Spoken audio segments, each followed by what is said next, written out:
Ya, dan itu juga nggak cuma 1 atau 2 orang aja yang suka banget bikin konten yang cukup aneh-aneh dan sekarang justru semakin banyak. Ini salah satunya adalah Mas Anggun Suprijadi yang memang ngetop banget karena aksinya yang nekat, nyeleneh dan bisa dibilang ekstrim. Padahal Mas Anggun juga cerita ya, kalau dia ini sering mengalami sakit tuh di badannya setelah melakukan aksi Betul. ini. Nah, setelah melakukan aksi dia mengalami sakit di badan-badan dan juga bahkan di perut. Nah, lantas kenapa Mas Anggun dan banyak konten kreator lainnya suka banget bikin konten sensasional seperti ini? Yuk kita dengar cerita dari Anggun Suprijadi.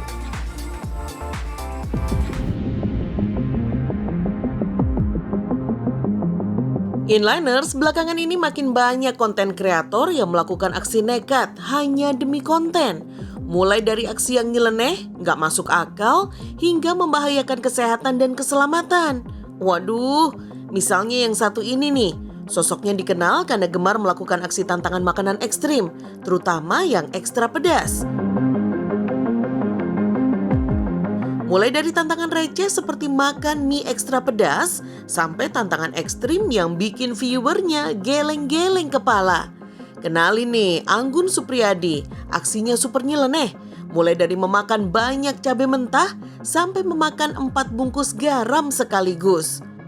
Sejak mulai membuat konten tahun 2013, pria asal Lampung penyuka pedas ini ingin menghibur masyarakat dengan konten-kontennya yang ekstrim. Makan cabai 1 kilo ditambah sama jeruk nipis. Nah, kita makannya bersamaan gitu. Makan jeruk nipis, cabai gitu. Setelah 15 menit kemudian perut itu terasa sakit. Sakit itu melebihi sakit itu daripada sakit mah. Sampai-sampai saya lari ke toilet. Ya, itu lari di situ. Pintu itu nggak aku kunci dari dalam. Biasanya kalau kita ke toilet kan kunci kan, takutnya ada yang masuk gitu.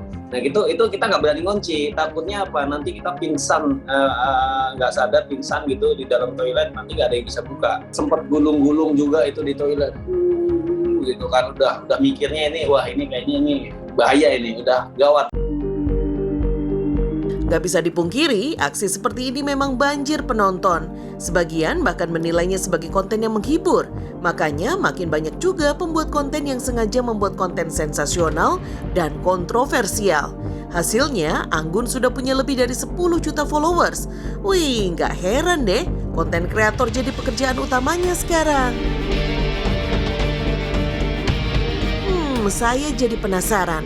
Kenapa sih sekarang makin banyak model konten seperti ini?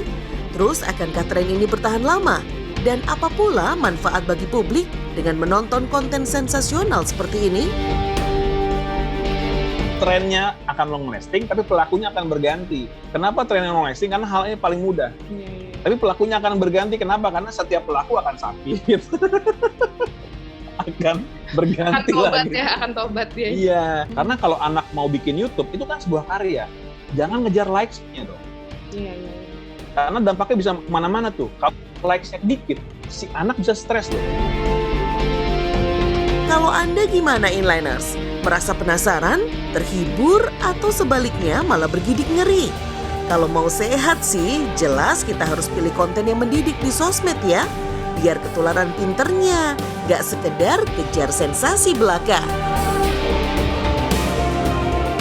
Ini di kepalaku banyak banget catatan sih sebenarnya. Yang satu, badan kita bukan tempat sampah, jadi bukan untuk barang-barang yang tidak seharusnya masuk badan, ya kan? Kemudian yang kedua adalah sebenarnya kalau nggak ada demand, pasti juga nggak ada supply. Nah, pasti masyarakat juga suka dengan konten-konten yang sebenarnya nggak cerdas dan yang nggak mendidik itu. Nah, ini juga mungkin kita juga sebagai customer atau sebagai viewers juga harus cerdas dalam menyikapi bahwa ini bukan konten-konten yang memberikan manfaat dengan kita spend uang dalam hal misalnya data internet, dan juga spend waktu begitu, justru malah ngabisin waktu. Nah, kalau misalnya nanti supply-nya udah berkurang, demand-nya udah berkurang, pasti supply-nya juga akan upgrade dan berkurang untuk menciptakan konten-konten yang lebih berkualitas. Iya, dan sebenarnya nggak cuman makan-makan yang aneh-aneh tadi tuh yang sekarang lagi tren bisnis juga di area konten gitu ya, tapi juga tantangan aksi yang nyerempet-nyerempet ke maut, ini juga banyak dilakukan dan sebenarnya cukup miris dan menyedihkan karena tingkat kreativitasnya ternyata kok kenapa merugikan diri sendiri bahkan mungkin merugikan lingkungannya.